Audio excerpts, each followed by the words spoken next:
Happy Sunday and welcome to another episode of Tesla Sundays, your favorite Sundays series here on YouTube from hopefully your most favorite stock investing YouTuber and World Guinness record holder. So without any further introduction, let's dive in.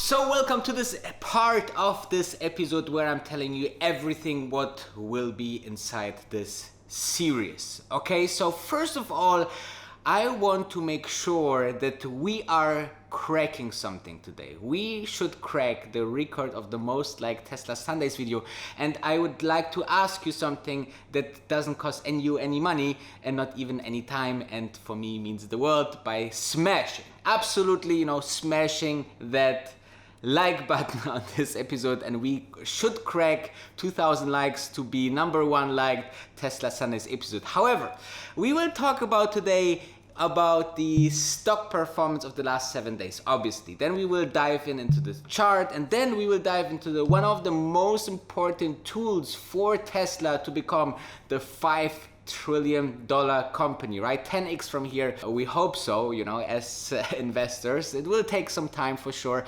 but it will eventually get there. Then I want to go with you into how Tesla could look like in 2030. And finally, I also, as always, need to go into those bad things as well, the Model Y issues. So, fully packed, let's go. Do you remember when I said that I am buying back Tesla? And this was just a couple of days or weeks ago, actually, around 24th of September, just after Battery Day, I saw this opportunity to go back into Tesla. What they showed at Battery Day was absolutely ridiculously amazing. And you have to understand one thing, okay? But wait, 1 second. Before we diving into that, I want to make sure that you are aware that we have a membership here and a Discord channel. There's 3 tiers. The Wolfpack Gold, where you support the channel. The second tier will give you access to our Discord, where I exactly say what I am buying if you are interested, and something like this. I obviously shared there, I'm buying into Tesla and what I'm buying. And moreover, the third, maybe the most important tier of this membership is even one-on-one with me. You can chat and email with me, and we can talk about your portfolio, about your trades, about everything what is important to you. This is the closest thing that you can get to a mentor on the stock market. It doesn't matter if you're a beginner or a pro, because sometimes I just feel that you can have someone, guiding you a little bit, or just, finding some good words to think about it, and just, be side by side in the storm of the stock market. And therefore, click the join button below all the videos, live streams, and you will get all the information. Now, if you are looking into the stock, the most important part about the stock of Tesla is actually that you have to understand that so many people want to be in it, okay? So every weakness is a new opportunity to get a new wave of investors that are saying, wow, this stock is currently, on 24th September, it was even $372. This is a great opportunity to just jump in. So, and this happened, and since then, we gained about 16% since our last Tesla Sundays episode, the last one in Germany.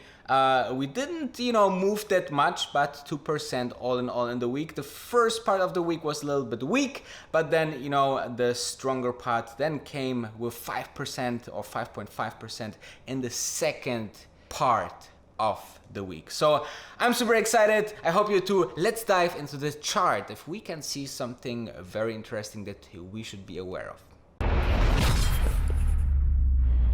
So welcome to the stock chart of Tesla, and this time I want to show you also how crazy Tesla's development over the last couple of months really are. Okay, so first of all, I want to show you, this is the year-to-date chart. Okay, so from the 1st of January until now, as of today on Sunday, and I put here as an indicator the green line, which is the S&P 500. As you can see, obviously, you know, back in March we went quite down, and then, you know, we somehow regenerated a little bit, very less. You know, it just seems so flat because the Tesla stock just went crazy high, and yeah, and that's you know, the another big argument for those innovators, for those companies that we are trying to find here on this channel, that you want to have really those companies that's thriving through this crisis, because this is, in the end of the day,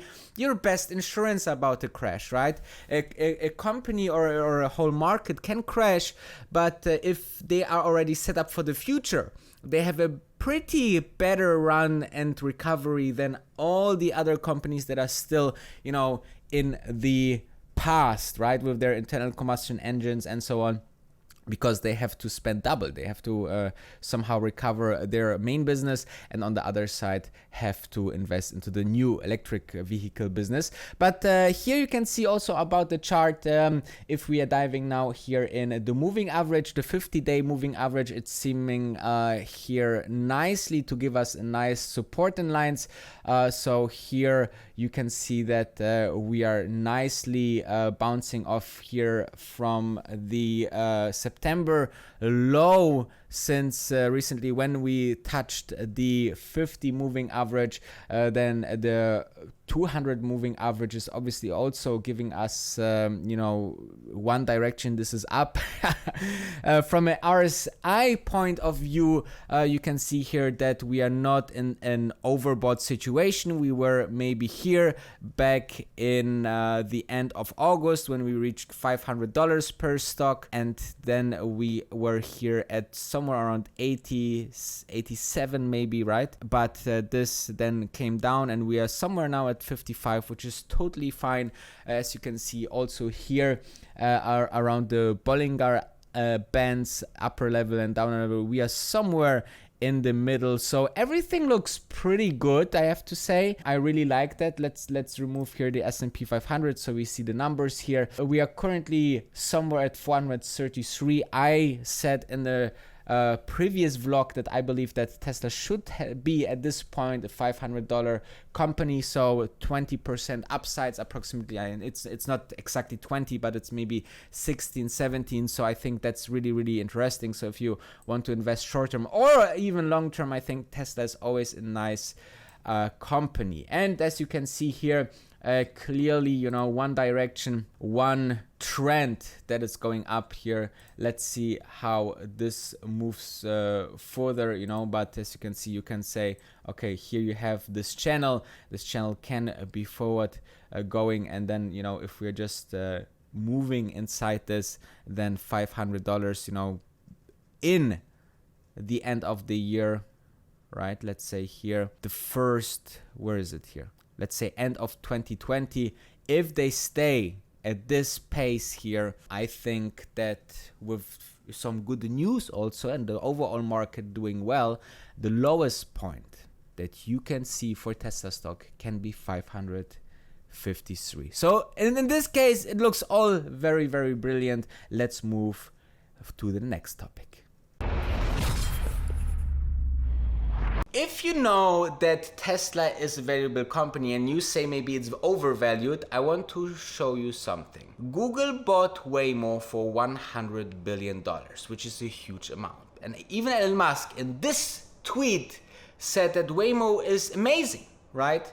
But it's very specific. So it's programmed and to use, you know, different kind of assets that need to be, you know, only adapted by very special streets or areas in the whole world. Tesla took another approach, as you can see, from the visual computer understanding that you can place a Tesla anywhere in the world, the computer will look through the cameras, through its eyes, and determined how to react. And actually he's teasing something, not only that the autopilot, the new version, will come out in about a month, but also that there's almost no interaction by the driver needed. And that's why I think, with all my honesty, that the autopilot, full self-driving part of Tesla's business, is worth alone $200 billion, because it will change so many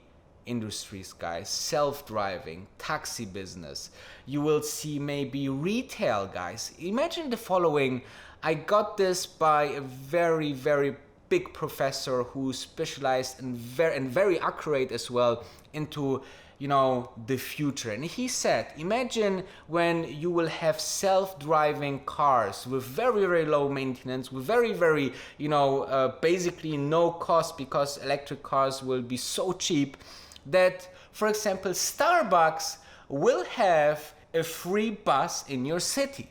Okay, and then you will see, okay, I can use the bus. I'm buying anyway my coffee at the Starbucks, so I'm going into the bus. I can sit there and I go from A to B, and instead of paying $2, $3, $4 for the metro or another, transportation company or bus, I will, get my coffee there inside the bus and, chill and work there and go from A to be. And therefore, I think that is huge, and Tesla will have a big, big, big part of this business.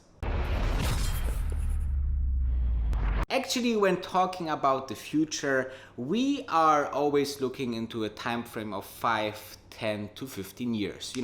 Everything less is too much short term, and too much, 20 years from that point of view is just too much in the future. You cannot really predict what's going to happen. So 2030 is exactly a decade. So the next decade will be amazing for Tesla, okay? There was just recently on Twitter, as you remember, with Katie Wood and Elon Musk, about how many cars Tesla can produce.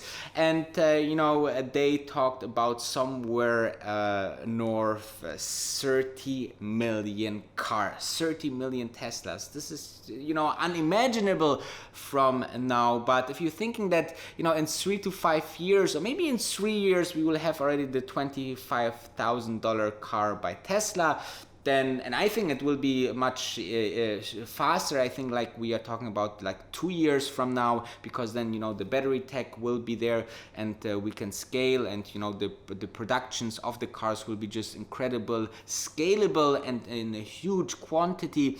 And therefore you are really, really looking into a company that its automotive business is bigger than the one from Volkswagen.